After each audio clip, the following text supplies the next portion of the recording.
opportunities would come up and I would just say yes. And before I had the actual appointment with somebody, I would research and I would learn. Welcome to Unstoppable Podcast with Harry Sardinas, inspiring conversations with influential millionaires, investors, thought leaders, entrepreneurs who are making a massive difference with their innovative products and services, and sharing the challenges and wisdom of how they sold their first million.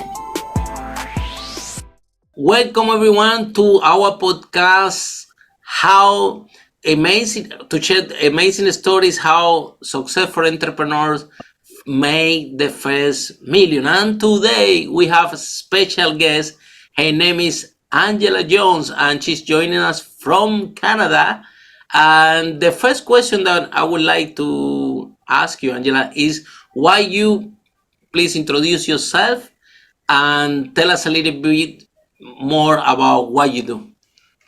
Yeah, well, thanks for having me, Harry. Yeah, so I'm Angela Jones from Canada, and I'm a global entrepreneur doing interior design, decorating, and mastermind coaching. And my primary business is decorating cottages and luxury homes and vacation homes for wealthy clients. So I travel all across the world to put the finishing touches and also purchase everything to get their luxurious homes together. And it's brought me a lot of places with a lot of celebrities and some very interesting people along the way. Wow, fantastic. And this is what we're gonna start direct to dig in, right? We know that you're very successful, that you are traveling around the world, and you have a very beautiful and amazing business.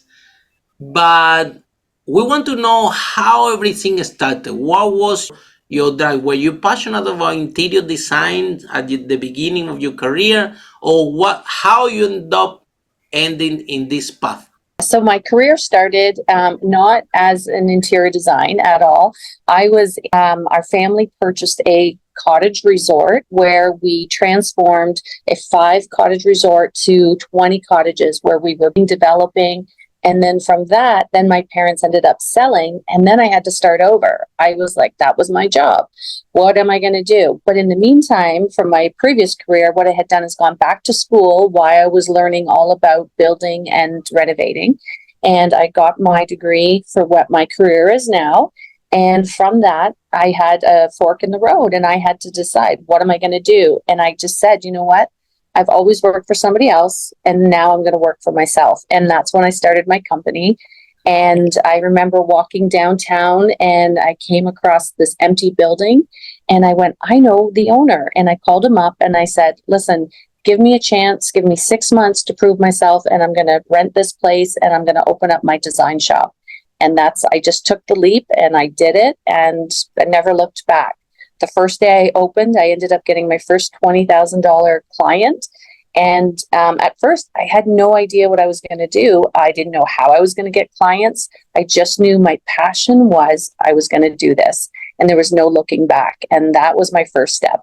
So what was your biggest fear? Let's say when you spoke with that landlord and you said, I want to start this business and I just need, because sometimes all what we need is a chance, someone to trust in us and to give us the first step when we're talking about entrepreneurship, right?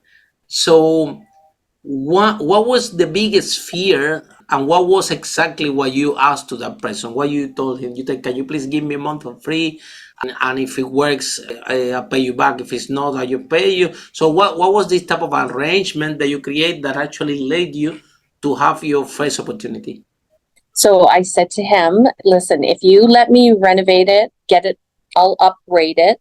I didn't have a lot of money. I had $5,000 to get my business started.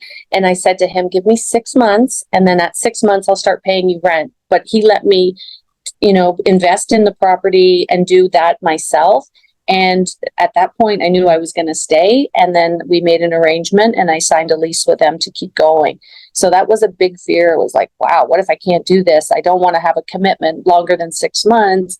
What if it's not going to happen? But then it was one of those things. I never looked back, like I said, and just energetically things just started happening and it all lined up. So yeah, definitely there are fears when you're starting a business, but you just have to believe in yourself and know that that's what you want to do, and just keep your eye focused forward. But I think that, knowledge and confidence is certain. I have a similar story. We were doing property maintenance here in London, right? Where we Mhm. were renting these properties and then doing them up and renting them again. And I remember when I was to write my first book, right? When I spoke with the publisher, that actually is from Canada, right?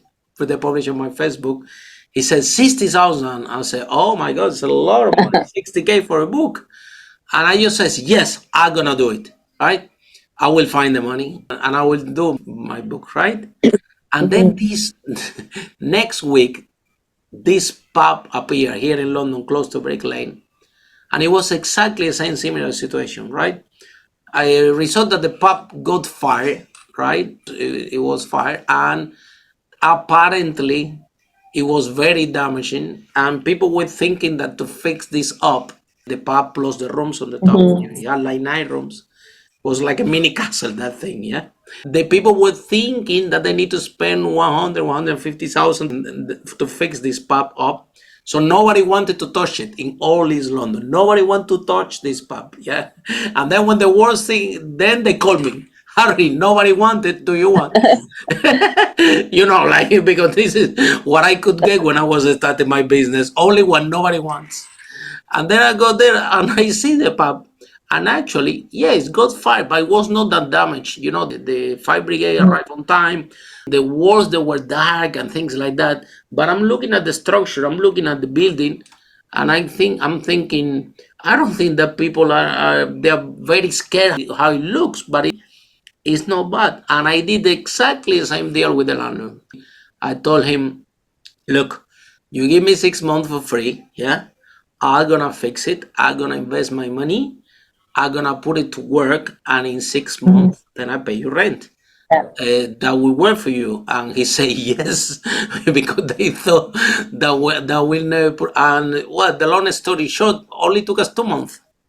Oh wow, yeah. Yeah, poof. In 2 months, it was amazing. It was all painted, all the licenses, all the paperwork done. Really, to operate here in London, it calls HMO, House of Multiple Occupation. You need that license Right. to operate all these type of things. Yeah, and I run this pub for 2 years. Gave me 60,000 profit, which is exactly the same money that I need from the book. Wow. And after 2 years, they sold it.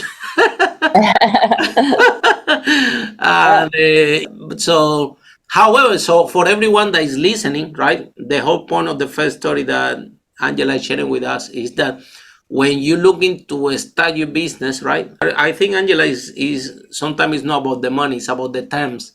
And if people are creating and creative enough, you can structure a same type of deal that put you in very comfortable position for you to start a business. Because otherwise, the normal standard here in United Kingdom, I guess in Canada, is very difficult. You have to give deposit, you have to give rent, you have to do X, Y, and Z. A lot of, the landlord will check your accounts even Yeah. before give you a commercial property for you to operate, right? Yeah, so if So you can create those opportunities, you just got to think differently, and like how, and and obviously I was confident enough to tell him, like, you know what, I'm going to do this. And you build that relationship with somebody and say, look, give me that chance. And that's sometimes what it is, having a little chance and taking a chance yourself and taking a risk, but knowing that you're very passionate about what you're doing definitely will help the energy around it come, and everything will start lining up. That's definitely what I found. And there was a lot of times, I didn't know what I was doing, and opportunities would come up and I would just say yes. And before I had the actual appointment with somebody, I would research and I would learn. So there was a lot of times I was very unsure, but again, it's just like you said, knowledge is power. I just figured it out, called people, researched it, looked it up online and how I was going to do something. And then I before I got there to an appointment, I was like, okay, I got this. So. Yeah, I want you to share with us, Angela, more a little about this part about confidence. Yeah, Mhm. how to have confidence, right? Mhm. To to have this drive that I'm gonna do this.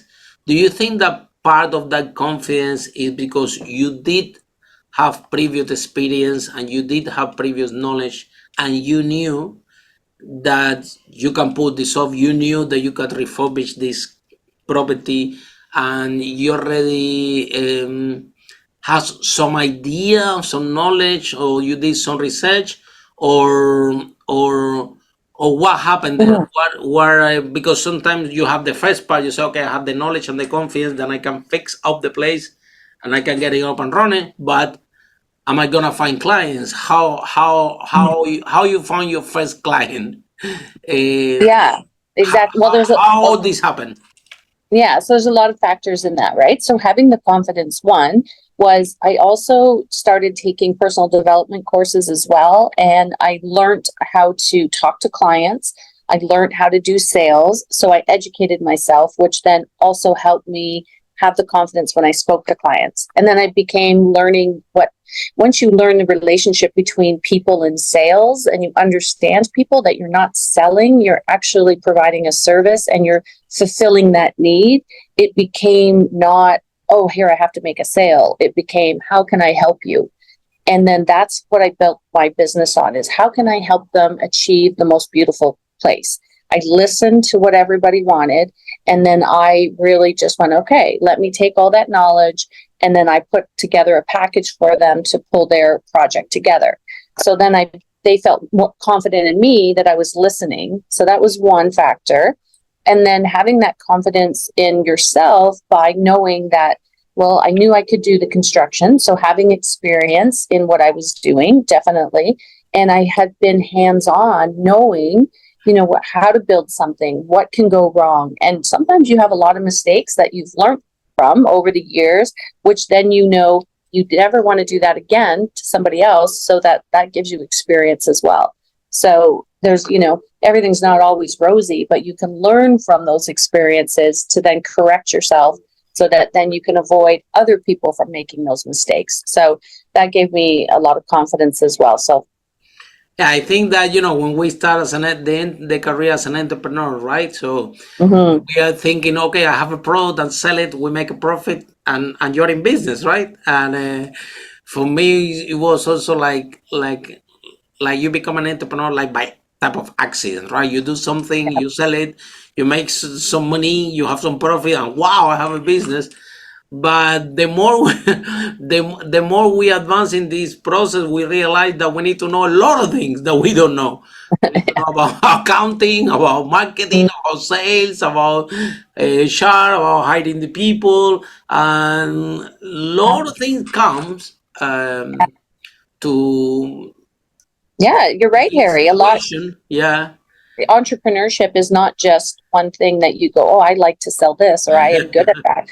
Like, I think every career I ever had in my life, like whether it was my first job in high school, right up until, the experience of working at the resort, I was in human resources. I had worked in sales. I was a travel agent. I had learned so many different skills that what I did is I took a little bit of each skill into the business that I had, which helped me run it. So, if people don't know, like, oh, I couldn't do a business on my own, but wait a second, how did you get here today? You've learned so many different jobs. Pick those skills that you can do well. And one of the other things is hire somebody, like say accounting. I could do accounting, I could figure it out, but my skill set was design and working with people. If I'm in the back doing accounting, I wasn't out making the sales. So then I had to make that decision, hire a bookkeeper. She can be the one that does all that. And then hire an accountant, because their skill set was way better used where I could use mine, where I could create the income. So having the confidence and having that ability to pull from people that you can count on to help you run a business is also very helpful too.